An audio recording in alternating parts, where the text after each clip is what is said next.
So to transition a little bit, which you've done in your career as of late, Yeah. in 2019, you moved from more mainstream stuff to more adult films. Would you talk a little bit about that transition and what that was like for you?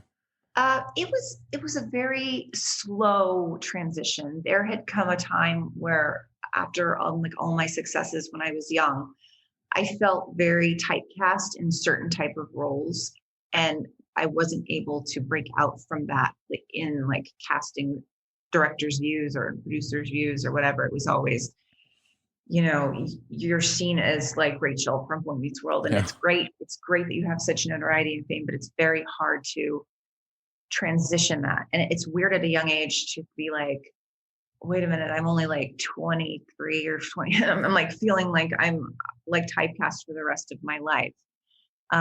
So I stepped away after a while. I did some pilots and stuff during that time, but then afterwards I stepped away and I eventually got married and moved to New York for a while. And then I went to school and I studied writing and screenwriting, especially.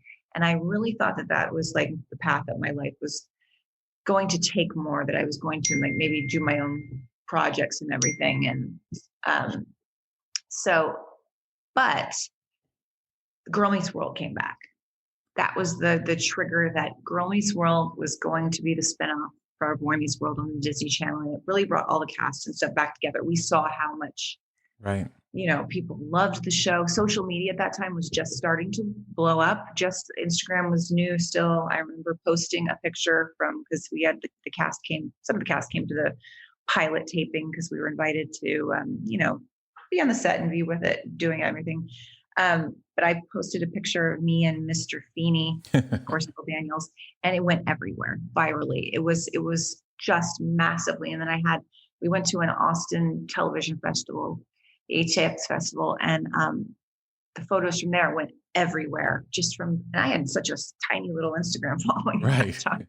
It really started to blow up. But then at that time I was exploring stuff that I like to do already. Like I was doing cosplay and stuff, sexy cosplay, because I like doing it. And I did it on my Instagram and people were following that. And I started realizing that through social media, I could take an authentic journey. Just doing stuff I like to do, and the fans responded, and I got more followers and I got more attention, and I got, the press loved it, and it just snowballed from there. And I wear like sexy clothes on red carpets, and I loved the whole exhibitionist shocking thing of it. And it was really me breaking out of my shell, until the point I kept getting kicked off of social media or my posts kept being taken down because they were too sexy. They weren't even showing anything, but they were just too sexy. People would complain about them.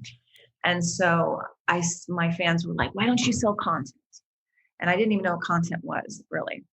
And this is before any of the porn stuff. So was this before I OnlyFans became big? Yes. Okay. Oh yeah. This was I think the third anniversary was in March of me starting to sell content, but I sold it through Patreon. Okay.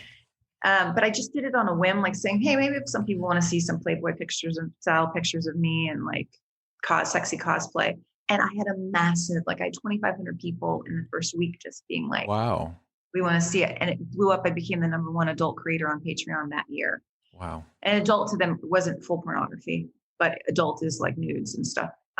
But then it really, again, started to snowball in the direction of, I liked the whole exhibitionism and being this person that was really out there in her sexuality. I had done a lot of writing erotically and on my own. And so this was kind of like me personifying like these kind of things that I wanted to do and be. So it just progressively stepped further until I started doing stuff with girls, and then eventually stuff with boys on my content, 2 boys in particular that I would use over and over again to film with and stuff. Until the fact that I got approached by Vixen and Blacked to do a scene, and people in porn were interested in having me, but I really liked how Vixen did everything and how high quality everything was. And I was looking to do something more professional just because I wanted to have projects that could be really done professionally in a way that I wasn't capable of doing on my own necessarily. But then I did a Black scene. It came out. It was huge numbers in the same weekend that my numbers were just record breaking. That same weekend, Caden Cross was doing a film called Drive. You might know. I have heard about this. Yes. You might have heard about it. Yeah. And she lost her second lead to Angela, like the co-star for Angela that weekend. So on Monday, her film was about to be a bust. They didn't have anybody, and it was a heavily acting role. It was of course. But they said, hey, talk to Maitland. And we met at a Starbucks that day. And I signed on because I read it and I was like, wow, this is an amazing script. This is a real script. This is like the stuff I wanted to do. I always wanted to mix, sex and really great writing and concepts and because in the past that hasn't really been the thing. People have always made fun of the acting in adult films, Right. Yeah. I know. And I always saw that too, or at least in the last several years, I was like, why can't there be a thing where people are really good acting and have really great scripts, but you're also having hot sex? I don't know why it had to be separated so much. And so when I read this script, I was like, really, this is what I've been looking for, this kind of thing. So we did it. And then it just was massively successful. Were you surprised? I was surprised that me doing it, that it Google trended number, 1 all day. Yeah.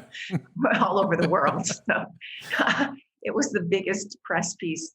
That was just the most viral thing I've ever been part of when people found out that and it was funny because I had done a black scene that had great viral moments in social media and stuff. And so I had tons and tons of viewers, but they didn't take notice of it until I gave an interview that I said I was going to do this film that I was really proud of. And then it just went crazy and the rest. Yeah.